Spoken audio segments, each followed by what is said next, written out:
I heard, Teacher Dion, that you were a backup dancer for BTS.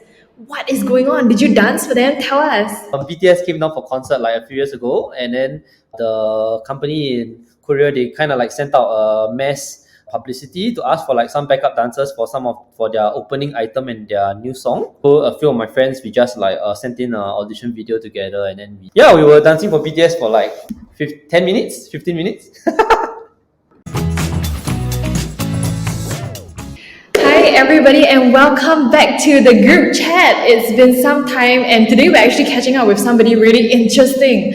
So, maybe Teacher Dion, you can give us a little intro about yourself. My name is Teacher Dion. I teach A-level and O-level math at OVERMUGGED. Anyways, today actually is a really interesting podcast where we're going to be talking about secrets from an ex-MOE teacher. So if you didn't know, Dion has actually been teaching in MOE, and the very first question we have for you is it a secret, that in all the exam questions that you guys set, that you actually never set a question that isn't in our syllabus or isn't something we haven't learned? Okay, so I think this is something that varies from school to school, right? There are some schools that do set questions that are a little bit trickier in the sense that you will really need to think out of the box to try to understand what the question is actually testing you. But most schools are actually a bit more direct in terms of how they structure the question. But it's true, right? No school will ever set a question that you have never learned the concept before.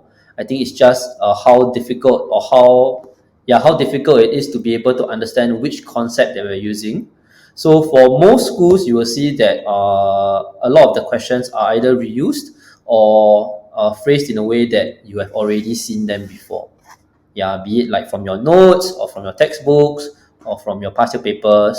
But there are some schools that set it in a way that when I look at it, I'm like, what is this? Yeah, and then you really need to go and think really, really hard before you can even see like which concept they're using. Yeah, so if you don't need to worry. Like no teacher will ever set for you a question that you've never done before.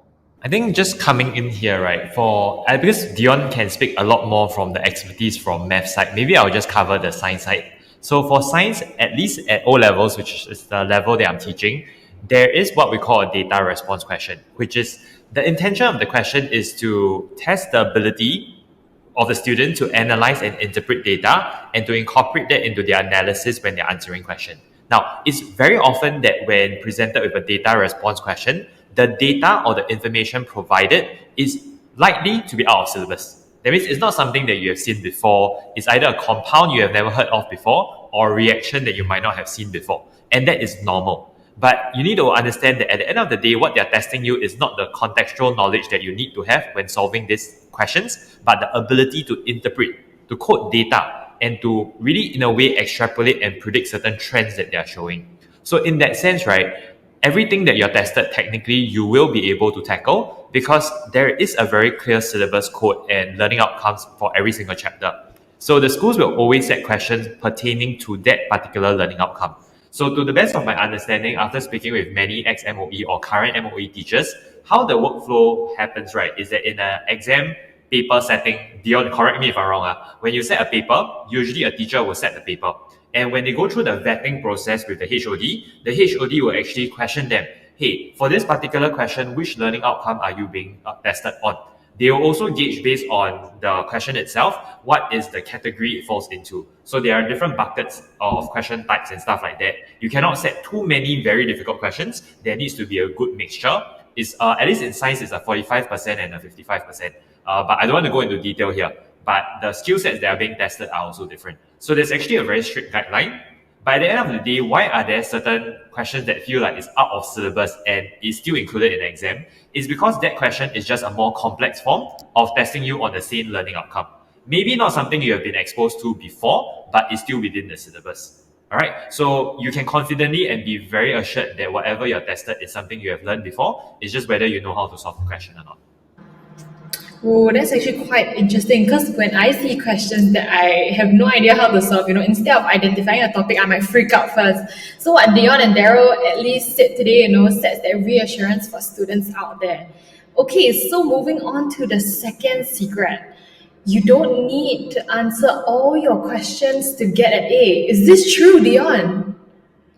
I mean, it really depends on how confident you are on on some of your topics, right? What I like to recommend to my students is if you're nearing the exams and there are some topics that you're really struggling with, I think it's good enough to have like a basic understanding to be able to tackle maybe most of the common questions. For example, for math, if you're really struggling with vectors at A levels, I think some of the common questions that you can more or less predict would be like how to find the length of projection or how to convert from equation to equation. But if it is something that you are really struggling with even till the end, I think it is okay for you to sacrifice some marks and just to ensure that the rest of the marks are like you really solidify that you have gotten those marks. Yeah. So I do believe that you don't need to answer all your questions to get an A, but that is really if the rest of your content is like strong.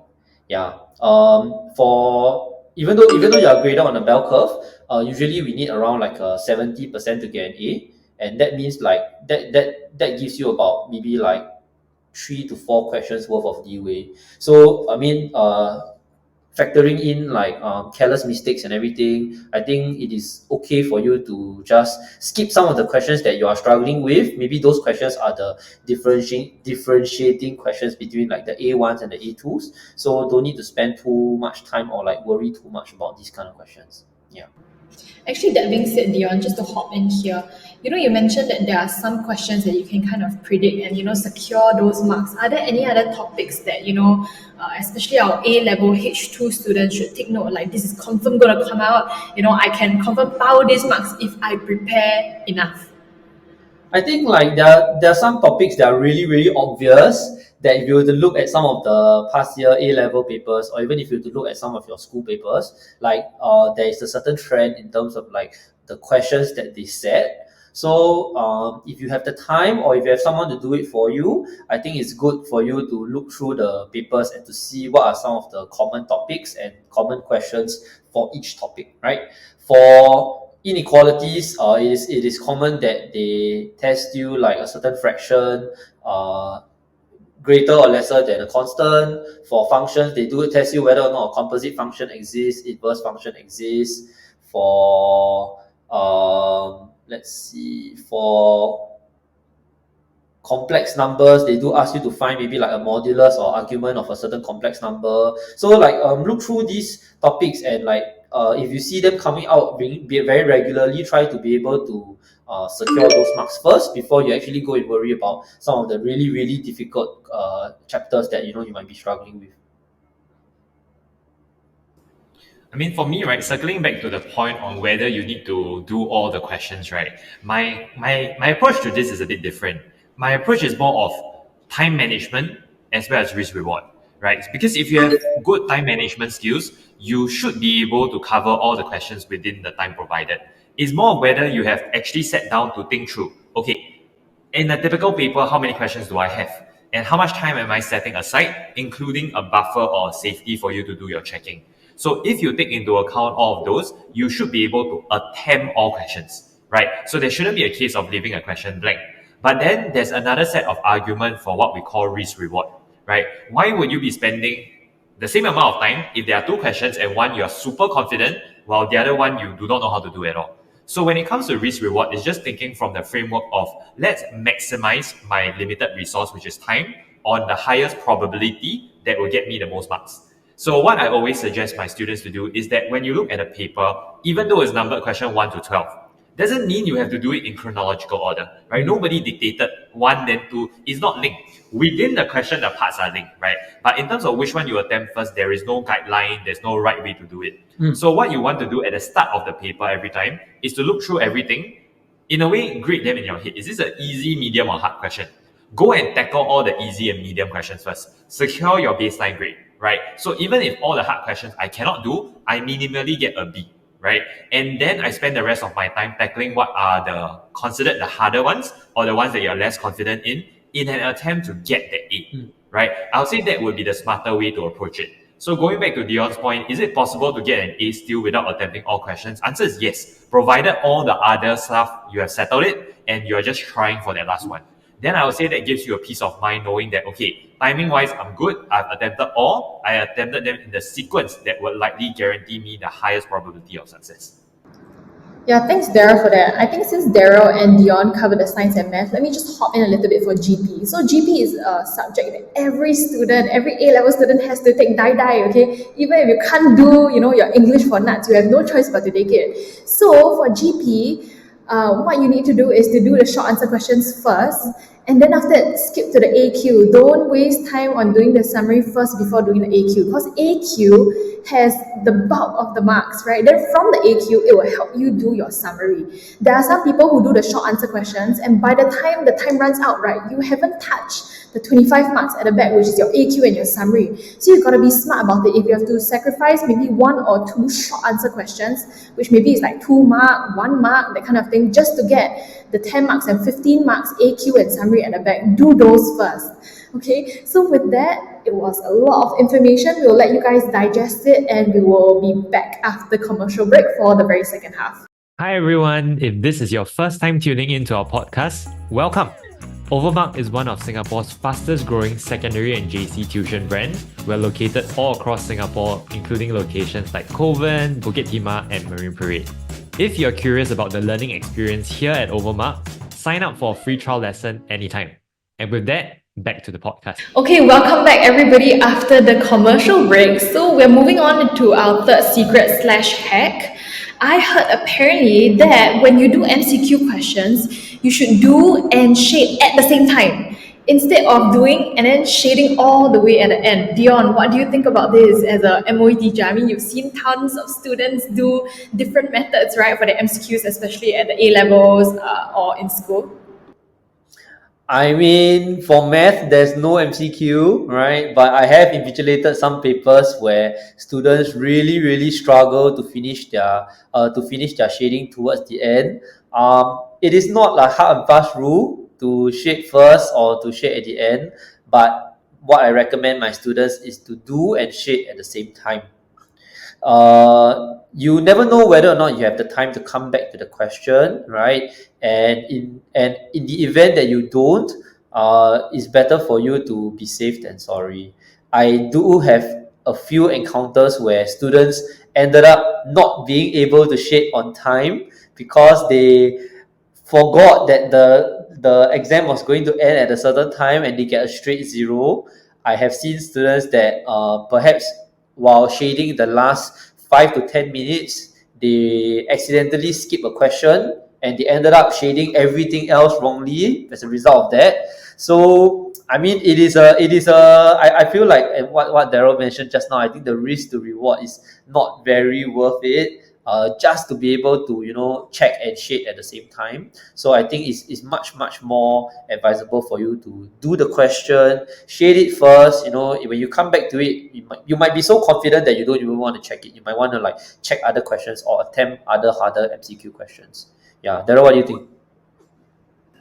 For me, I'll just add on to Dion's point, right? Is the really about why you should be shading when you're doing is because when you give yourself very little time, imagine you left 2 minutes, then you start shading. You also do it in a very panicky manner, and the likelihood of making errors a lot higher. So, especially those who are doing while shading, right? I think one thing that we must pay attention to is not to leave one of it blank. You know what I mean? Because there are certain questions when we do in science, then we're like 50-50, I'm not very certain, I'll come back to it. Even for those questions, right, I want you to just go and shade it. You get what I mean? Because once you shade already, later on you can come back to the question again and change again. This also means when you're shading, make sure you're using a very good pencil, that your eraser is good as well, that you can change your answer. But a lot of times, right, the most common screw up, right, is actually students having that shifting. That means question 20 blank, next question I shade 21, I shade in the 20. Then everything shift up. And either that's a giant waste of time or you have completely screwed up. Worst case scenario. The thing with worst case scenario is everybody will always assume it won't happen to me. right? I'm not that stupid lah. It won't be me lah. It'll be another idiot that does it. Until one day you become the idiot yourself, right? And I think Dion has been around long enough to hear of stories like that. Same for me. There has always been such occasions, right? So you always think I won't be careless. I'll be careful. O level, A level, some more, right? But it happens, right? One not very relevant lah, but my own story. When I took my own O level, I went into the exam, do. Oh, come out feeling real good about my physics paper. People were asking, hey, how do you label your different forces? Then I'm like, what forces? Why? Because I didn't check. I left out an entire line, and that's 3 marks. The labeling of 3 forces on the diagram. And then I was like, oh my god. See, till this day, like that's been don't know how many years ago, I still remember it. It's so painful. So I think the whole purpose of sharing this is so that you don't make the same mistake, especially when it comes to MCQ and shading. There is literally no downside to do and shade at the same time. Now, I'll say one other thing adding on to this point, back to my story, is to check that you have attempted all questions based on the marks that are allocated. So you know at the bottom they always write, oh, this question is total 7 marks. Go and double check if you have attempted everything. It will take you 1 to 2 minutes, but it will save you a lifetime of regret. So don't be like me, in short. But disclaimer, I still got A1 for my physics. Okay, that's a flex. Wow. I'm glad that nothing happened to your paper and it was just 3 marks, which is great, right? I mean, in the case where you're lucky, you only lose like 3 marks. But in the case where, like Dion said, like you shift down all the answers, right? You just leave one blank and everything is wrong after that. Wow, that's really, really shag, especially if you spend a lot of time. I got one more. I got one more. Got people one whole page never do one. You know the 2 page kept together, then they skip past, then I never see the question. So go and look at question 1, 2, 3, 4, 5, 6, 7. Make sure you really make sure you attempt everything. Okay. So you might really think it won't be me, but trust me, trust me. Okay. Never fails to play it safe, especially when it comes to national exams. Actually, on that note about national exams, since we are sharing like traumatic stories, right? For the literature students or the humanities students, when you go in, you have to bring like a book, like different texts. I had a friend, he didn't check through his book. There were still notes inside there. So can you imagine you sit for the exam, you're super stressed, you're finishing, and you're like, yes, 3 hours, like clocked it in, I'm finished, I'm done. And then that's like your final paper. But because of the fact that there was a slip of note, whatever it is in his book, he got detained after the exam. And he's technically supposed to finish his A level. So please, guys, it's not just MCQs, right? You got to be smart about things. Check, double check, go back and make sure that you got everything safe, so that when you finish your A levels, you can go like, okay, the whole thing is like case closed. You don't have to like open and like dig out like notes from your thing and then gonna detain or whatever. Okay, so very last secret. A lot of people think that, like if they don't get 90 rank points, they are like completely screwed. They're like, Teacher Dion, if I don't get 90 rank points at my A levels, that's it. I cannot get into medicine, I cannot get into law, I cannot get into any other prestigious courses. I forget it. From there, it's like my future is gone. So is this really the case? And is 90 rank points everything there is to the A levels or getting into your dream uni, for example?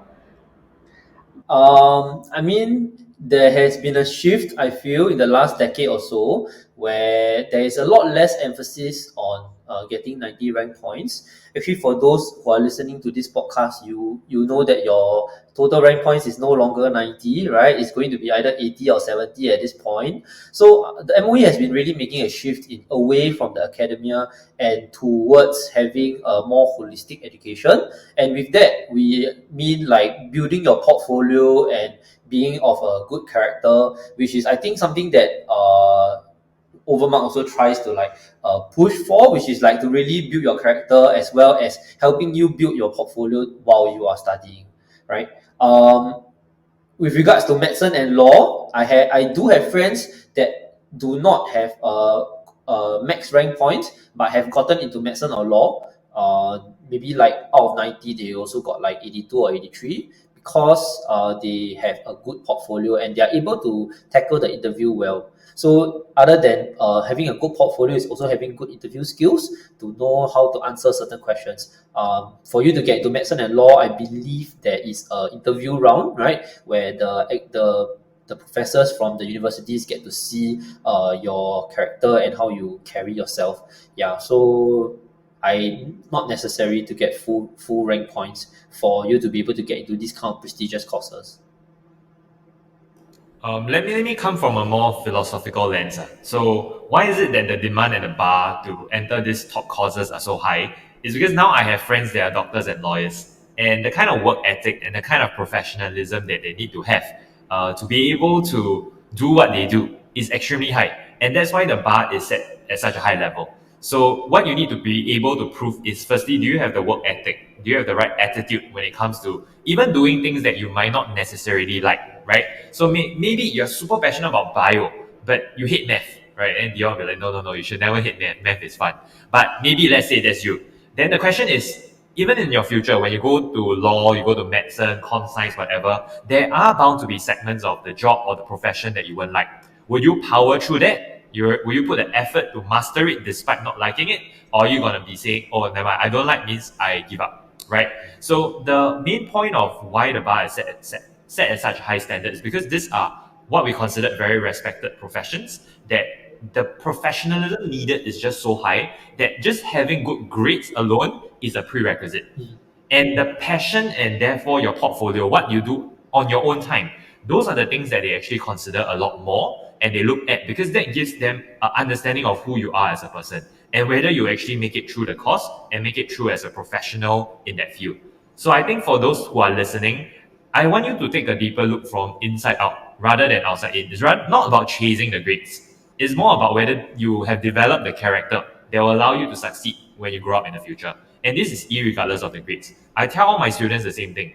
Is getting good grades important? Yes, because it gives you more options in the future, right? There's more things you can choose to do. But nobody said you have to go into medicine or law or any specific courses. You can do very well. You have more options. I can choose overseas. I can choose local. I can choose the different courses that I want. So truly, right, when you're working hard to score well for your O levels and A levels, you're doing it not for anybody, but just for yourself. The future you will thank the current you. Because the future you, if presented in a situation where there are limited choices, frustration, regret and stuff like that. But these are only things that you can change in the present. So I know it sounds very like far-fetched and stuff, but very bit like, out there in the air. But if you really take a moment to think about what you're doing at the present moment, it's just to make sure that the future you is happy and thankful that you have taken all the hard work and effort to do well in the first place. So just to leave you with one last thought, right? For myself, I have a philosophy in life. You'll never regret working hard. So I've never had a situation in my life whereby I go, wow, I work so hard, I regret, yeah. Never, never. There are only occasions where I regretted not working hard enough. And I think I can say that for majority of my ex-students as well. All of them that come to me, none of them say, wow, Joe, why I study so hard. I only have heard, wow, Joe, if only I study a bit more, if only I got that question correct, I would have gotten my A1. And that is the thing, that's the difference, right? Between that tiny gap between your A1 and A2 or A grade or B grade. It's just that, that extra effort to understand the topic, to do a few more questions, every bit, every extra effort counts. And I want you to applaud yourself, to give yourself the effort if you put that in and you achieve the grades that you're looking for. Thanks, Darren, for that. Actually, on this note, since A levels are fast coming, approaching, I remember being very scared for my A levels. I mean, as an ex-MOE tutor, as a tuition teacher and educator, right? What is one thing you would say to the A level kids, especially to encourage them or help them to study smart in the remaining time that they have? Dion? Uh, I would say don't give up. I think that's most important, and you will look back on your journey and you will realize that actually what you're going through has helped you to become a much better person than you were before you start. Many people say that at the end of the day, A levels won't be very important, but I know A levels seems like the biggest mountain to you now. So I feel that you should that try to find your own support group and try to just push through this last journey. If not, a lot of your efforts that you have put in over the last 6 years will have gone to waste. So even though a lot of you might be experiencing like burnout, or a lot of you might be feeling like, wow, I just want to give up, or maybe like it's okay lah, just like pray to the bell curve gods, right? I think just really really push through, find someone that you can trust, find someone that can like study with you or like chill with you, and like I think after once A level ends, then you really really go and play. Yeah, don't give up just yet. So my saying goes, tough times don't last. Tough people People do. do.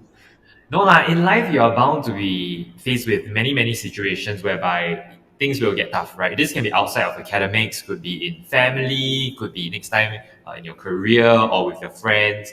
There's just so many different places in life where you encounter hardship or obstacles. So it's really not about just A levels, but it's just about in terms of your resilience, right? How are you able to put yourself, be strong enough to pull through the hard times? Now, if you think A level is tough, I'm gonna tell you it's true. But the thing here is you need to understand that there's so many people before you that has made it through it. They have moved past this phase. So you're not alone in this. I fully empathize with the stress, the pain, the build-up. I've been through it myself, but what I'm going to tell you is that you'll be fine. Trust yourself. You're actually capable of so much more in terms of your ability to learn, your ability to improve. The worst thing that can happen, right, to anybody out there is giving up at this point, right? You're already so close to the finish line. Even if you're lagging behind, you feel like you don't have enough time, just push through because every bit of effort will count. All right. And when it comes back to the day where you receive your A level grades, there's only one emotion that I want you to have. It might be happiness, might be sadness, I don't care. But I want you to at least have a sense of relief that you know you have given your all, that you have no regrets. Whatever grades you got is whatever grades you get. Why? Because that is on a best effort basis, really. You cannot ask any more from yourself, nor should anybody ask more from you. And as long as you have done that, you have done a service to yourself. You can be very proud of the results that you have gotten. And there's no need to feel any sense of regret, and you move forward from there. So just don't give up and trust in yourself that you'll be able to achieve a lot. Thanks, Dara and Dion, for that. Really appreciate all the tips that you guys have given. I wished I heard these when I was younger so that I don't have to be so kanchiong. But anyway, hopefully all these will be helpful to you guys. And jiayos to all those taking their A levels, O levels, national exams. With that, if you enjoyed the content that we are putting out and you want more of it, please remember to like, comment, and subscribe. And we will see you in the very next podcast. Bye. Bye.